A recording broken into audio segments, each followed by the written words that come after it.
তো বন্ধুরা, এই ছেলেটা তো একটা চকলেট কোম্পানিতে ইন্টারভিউ দেওয়ার জন্য যায়, আর কোম্পানির মালিক ছেলেটাকে বলতে থাকে আমাদের কোম্পানির এই চাকরিগুলো আমরা সাধারণ কোনো মানুষকে দেই না। তখনই কোম্পানির মালিক ছেলেটাকে চ্যালেঞ্জ করে, তুমি যদি চকলেট দিয়ে আমাকে একটা কার বানিয়ে দিতে পারো তাহলে আমার কোম্পানির চাকরি আমি তোমাকে দিয়ে দিব। চকলেট দিয়ে কেক বানানো অনেক বেশি কঠিন ছিল, তাও ছেলেটা রাজি হয়ে যায় কারণ তার চাকরিটা অনেক প্রয়োজন ছিল। আর ছেলেটা 13 ঘন্টা সময় নিয়ে চকলেট দিয়ে এত সুন্দর একটা গাড়ি বানিয়ে ফেলে যা দেখলে তোমরা অবাক হয়ে যাবে। সেটা তো দেখাবো, তার আগে চলো একটা ম্যাজিক দেখাই। প্রথমে ভিডিওটাতে ডাবল ট্যাপ করে লাইক করবা, তারপর চ্যানেলটা সাবস্ক্রাইব করে দিবা, তারপর রিমিক্স অপশনে ক্লিক করে ইউজ দিস সাউন্ডে ক্লিক করবা, তারপর দেখো ম্যাজিক। দেরি না করে তুমিও করে ফেলো। ফাইনালি দেখো বন্ধুরা, ছেলেটা তো কত সুন্দর একটা কার বানিয়ে ফেলে চকলেট দিয়ে, আর এটা দেখে কোম্পানির মালিক অনেক বেশি খুশি হয়ে যায় আর তাকে চাকরিটা দিয়ে দেয়।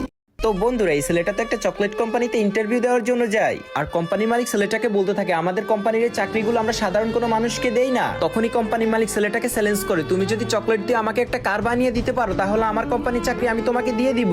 চকলেট দিয়ে কেক বানানো অনেক বেশি কঠিন ছিল, তাও ছেলেটা রাজি হয়ে যায় কারণ